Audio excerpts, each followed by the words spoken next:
Coucou tout le monde, je suis contente aujourd'hui de vous retrouver dans une nouvelle vidéo et on se retrouve aujourd'hui pour un tutoriel.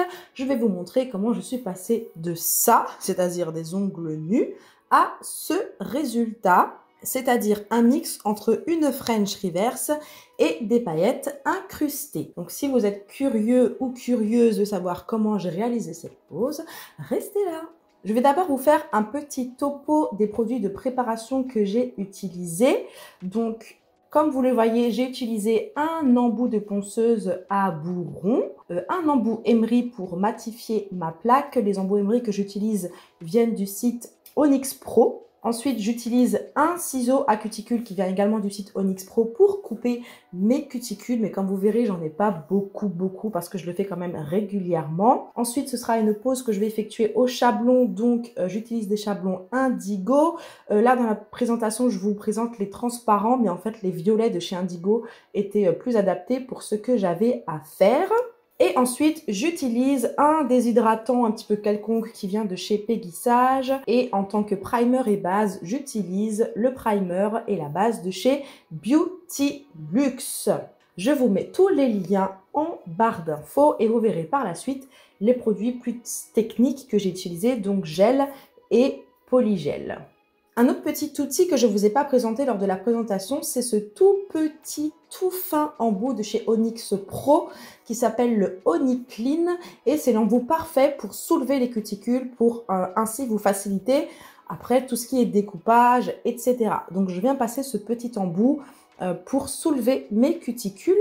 Donc, à noter que cet embout ne matifie pas du tout. Il est vraiment là juste pour remplacer votre repousse cuticule en fait. Et il est parfait pour soulever les cuticules. Donc, j'utilise ma ponceuse en mode forward et je viens le passer délicatement tout autour de mes cuticules en essayant de passer un petit peu en dessous justement pour les soulever. Ensuite, j'attrape mon embout, moi j'appelle ça l'embout poire. C'est un embout diamant de forme arrondie et ça va venir matifier le contour de mes cuticules au niveau de la plaque de l'ongle. Ça va venir également retirer toutes les petites peaux qui sont attachées au niveau des cuticules et ça va également pousser mes cuticules. En fonction de l'angle que vous choisissez, lorsque vous utilisez ce genre d'embout un petit peu arrondi, ça peut même vous permettre de commencer à soulever les cuticules. C'est beaucoup plus flagrant lorsque vous travaillez sur des doigts qui ont vraiment besoin d'un gros travail au niveau des cuticules.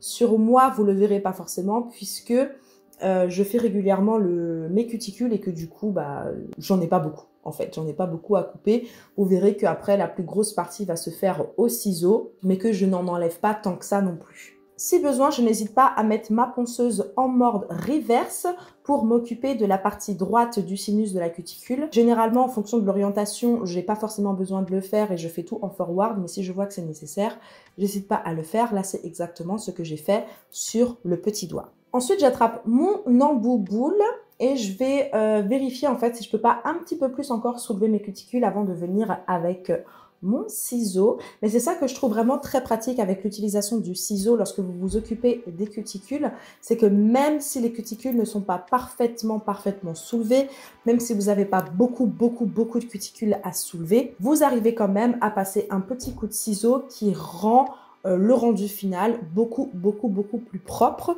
Donc là, c'est le cas pour moi. Comme je vous l'expliquais juste avant, j'ai pas beaucoup de cuticules. Donc au final, l'embout boule n'a pas changé grand chose. Et malgré ça, je suis capable de venir avec mon ciseau et couper mes cuticules. Donc à choisir, maintenant que j'ai bien testé les deux, c'est vrai que je préfère faire la manucure avec les ciseaux plutôt qu'à la ponceuse.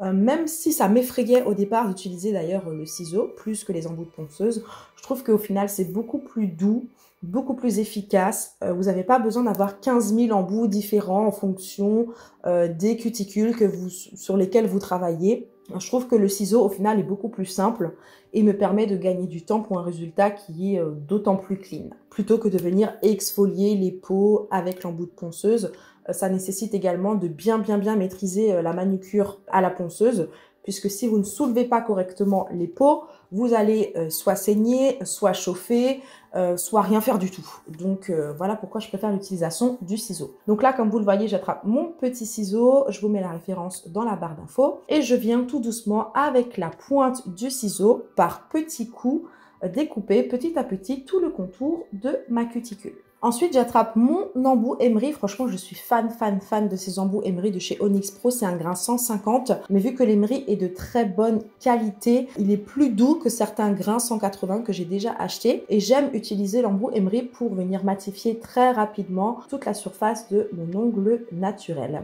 avant de passer à l'application des produits, à savoir le déshydratant, le primer et la couche de base. Donc bien sûr, lorsque j'utilise ce genre d'embout sur l'ongle naturel directement, la puissance de ma ponceuse est quand même très basse, elle doit être à 5, 6, 7 000 tours et je n'applique pratiquement pas de pression. Je me permets d'appliquer un tout petit peu plus de pression au niveau du bord libre et du centre de l'ongle parce que j'avais un reste de produit de ma pose précédente, donc qui venait de toute façon protéger.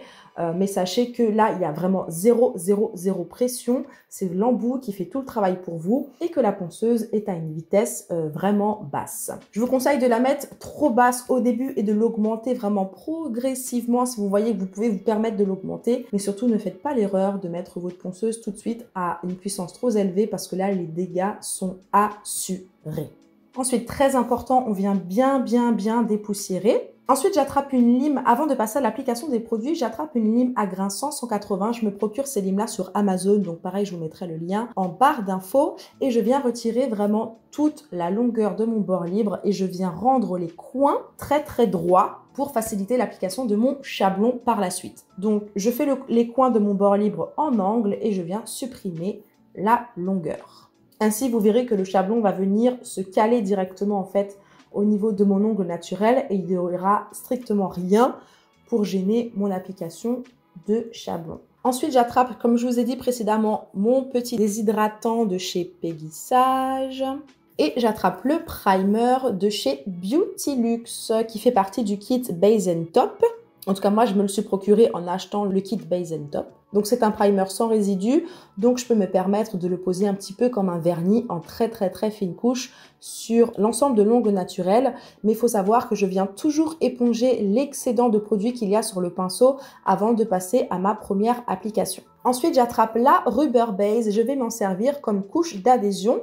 Donc, comme vous le voyez sur les images, je pose un petit point sur le centre de l'ongle. Ensuite, j'attrape un pinceau et je vais venir frotter cette couche de base sur la plaque naturelle de mon ongle afin de vraiment faire pénétrer la base dans les écailles que je viens de soulever avec ma ponceuse en fait. Donc ça, c'est vraiment ma couche d'adhésion. Si vous avez des problèmes de décollement, n'hésitez pas à faire cette étape-là avant de placer une couche de base un petit peu plus classique. Faites vraiment bien rentrer la première couche de produit que vous mettez sur l'ongle naturel. Faites-la vraiment bien pénétrer à l'intérieur des écailles. Et je mets ça à catalyser.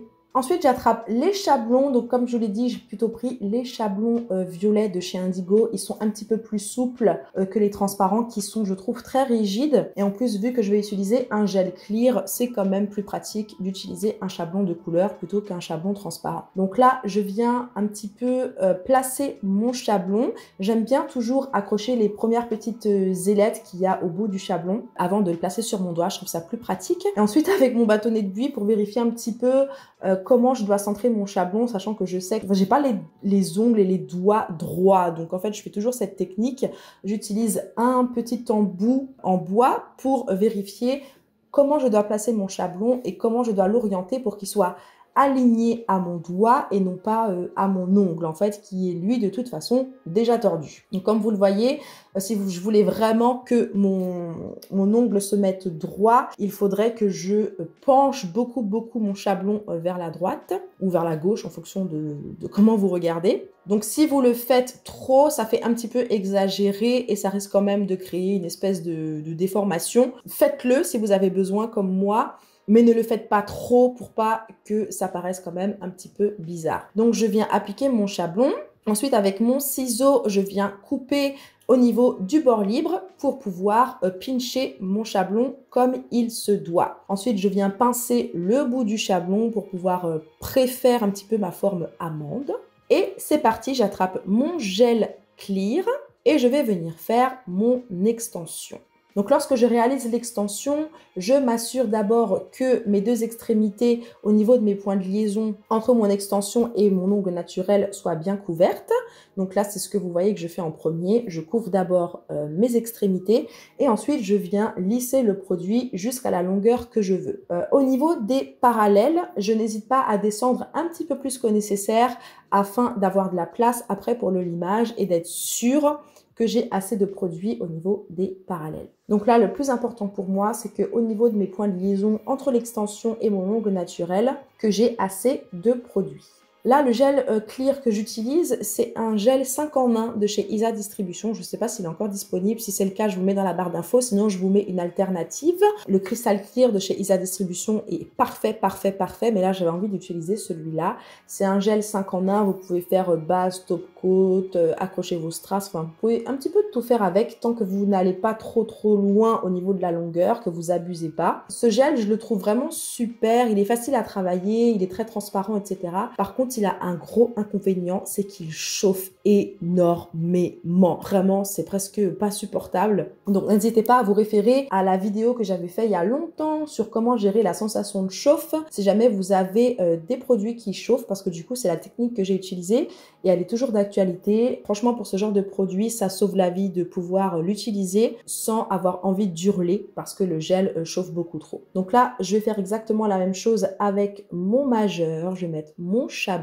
et je vais vous montrer uniquement ces deux doigts puisque c'est sur ces deux doigts qu'il y a toutes les techniques en fait que j'ai utilisées pour faire ma main entière. Donc j'ai préféré vous montrer que ces deux doigts, mais vous les montrer correctement, en vitesse réelle, avec un maximum de détails.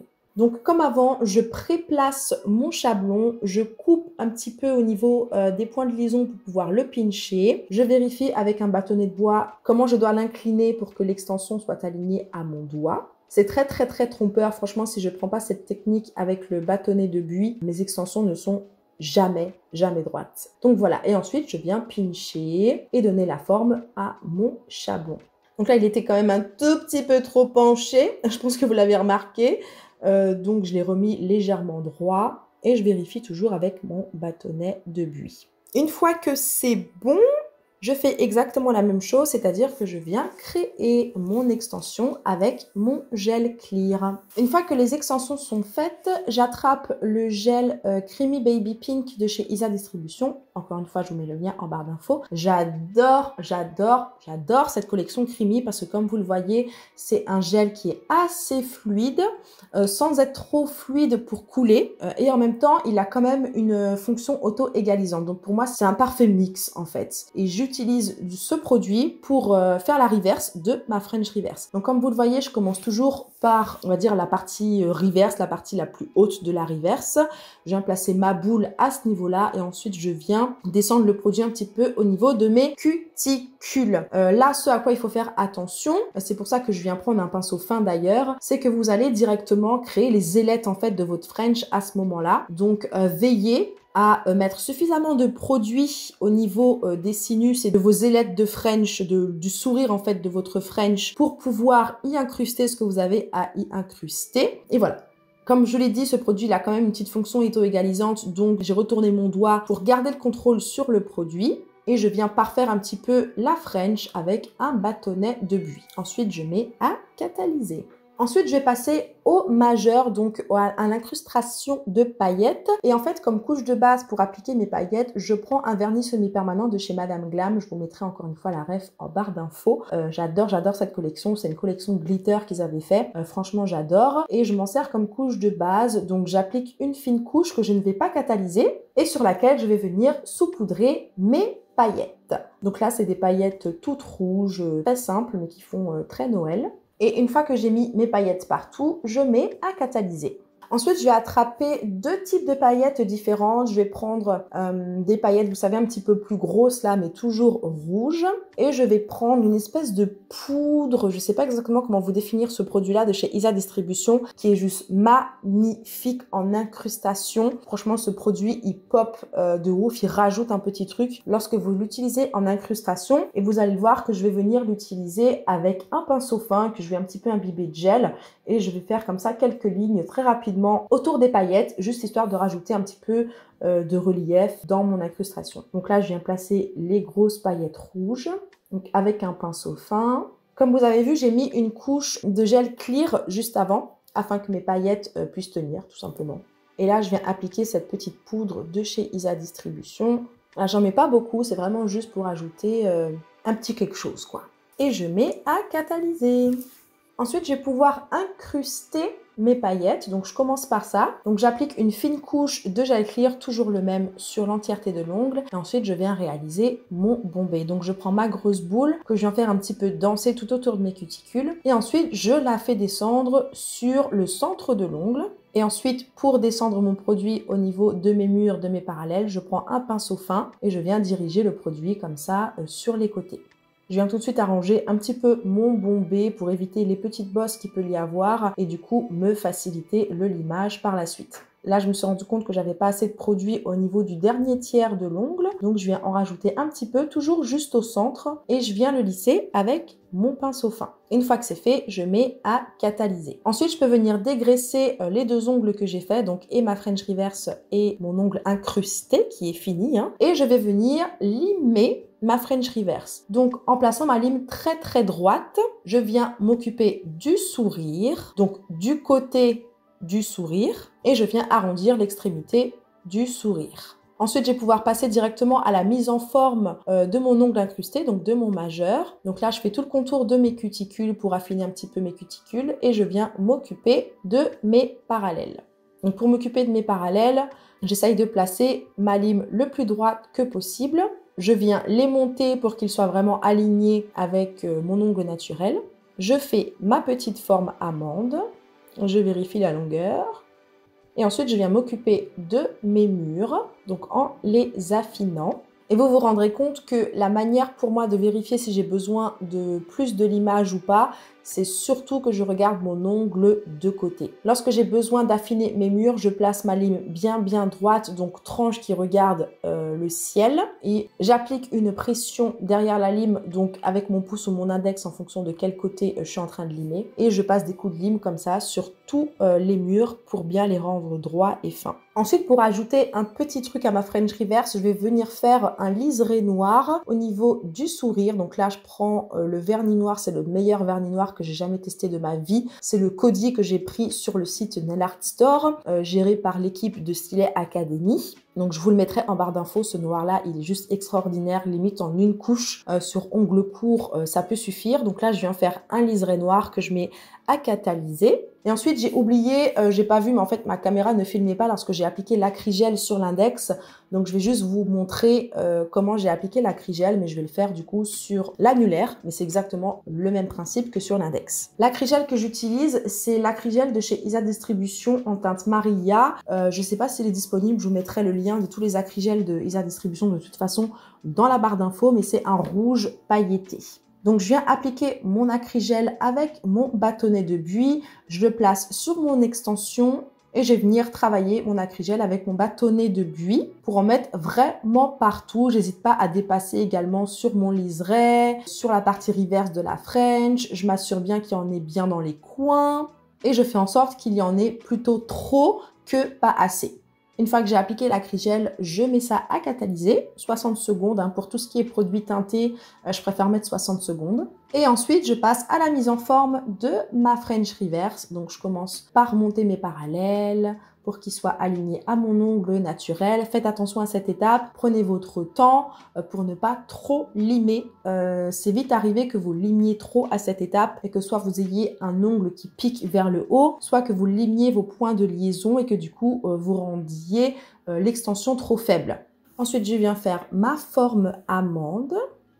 Donc là, vous voyez, je m'occupe majoritairement du bord libre. Et ensuite, je vais venir limer le corps de l'ongle. Donc, je commence toujours par mes parallèles, par mes murs. Donc je viens faire des mouvements de va-et-vient avec ma lime, mais les mouvements sont inclinés un petit peu vers mon bord libre en fait. Ainsi, ça me permet d'affiner mon bord libre et de ne pas complètement supprimer mon bombé. Et en plus de ça, ça me permet tout de suite de venir nettoyer et faire apparaître la reverse de la French reverse en enlevant tout ce qui est excédent de produit, donc excédent de liseré noir, excédent d'acrygel et même du coup, c'est ça qui est bien avec la French reverse, excédent du Creamy Baby Pink, donc la partie reverse, qu'on a fait volontairement un petit peu trop en épaisseur pour pouvoir réaliser notre French reverse. Donc là, je viens m'occuper des murs et en même temps de mon bord libre avec un mouvement de va-et-vient. Ça me permet d'avoir un ongle très fin et comme dit, de m'occuper de la partie reverse de la French et de faire apparaître le sourire petit à petit. Mais je ne sais pas si vous allez vous rendre compte qu'il y a un point qui, pendant un bon moment, n'a pas du tout été touché, en fait. Et c'est au niveau du centre de l'ongle, dans le premier tiers de l'ongle. C'est l'endroit où moi, je vais concentrer la majorité de mon produit. Donc, c'est l'endroit que je vais venir le moins limer, en fait. Alors pour cette French reverse, en tout cas comparé à la main droite que j'avais fait la veille, le seul petit regret que j'ai, c'est que pour la main droite, avant de mettre l'acrygel, j'avais mis une fine couche de vernis semi-permanent, le même que j'ai utilisé pour les incrustations de paillettes, donc le Madame Glam. Et en fait, j'ai oublié de le faire sur ma main gauche et j'aurais dû, puisque du coup, ça permet de rendre la pose un petit peu plus opaque. Parce que l'acrygel de chez Isa Distribution, même si on ne le voit pas forcément sur l'écran, mais en fait, il est pas totalement opaque. Mais voilà, c'est joli quand même, c'est le seul petit regret que j'ai eu. L'autre petite chose que j'ai notée sur cette pose, c'est que j'aurais pu arrondir plus le sourire de ma French reverse pour que ce soit encore plus nickel. Après, c'est vraiment du détail, c'est vraiment déjà très joli comme ça, je trouve. Mais pour que la French reverse soit encore plus jolie, j'aurais pu l'arrondir un petit peu plus et passer plus de temps sur le limage de la reverse en elle-même. Et ensuite, après un petit coup de buffer, je peux passer à l'application du top coat. Comme vous le voyez, j'ai fait mes autres doigts entre temps. J'ai bien dépoussiéré et maintenant, je peux passer à l'application du top coat. Là, j'utilise le No Wipe Top Coat de chez Madame Glam. Et un ongle en paillettes en incrustation, franchement, ça n'a rien à voir avec un ongle où vous metteriez les paillettes en surface. Franchement, ça donne une profondeur, ça donne une dimension à l'ongle et à la pose qui est franchement vraiment agréable. Et ce, même si comme vous le voyez, vous n'avez rien fait en fait d'extraordinaire, hein, vous avez juste mis des paillettes. Mais franchement, ça change tout que si vous le faisiez en surface. Donc, n'hésitez pas à utiliser cette technique si vous voulez donner un petit peu plus de dimension à vos poses. Au niveau de la clientèle, je facture aussi différemment tout ce que je fais en incrustation que ce que je fais en surface. Donc c'est à prendre en compte également. Je facture toujours plus cher ce que je fais en incrustation que ce que je fais en surface. Donc voilà, au niveau de la tarification de vos nail art, c'est à prendre en compte. Si jamais vous avez des questions sur la tarification de manière générale de vos poses, de vos nail art, etc. ou sur comment augmenter vos prix et de combien, etc. je vous mets le module correspondant en barre d'infos. J'ai fait un guide pratique sur comment établir sa tarification et ou augmenter ses prix.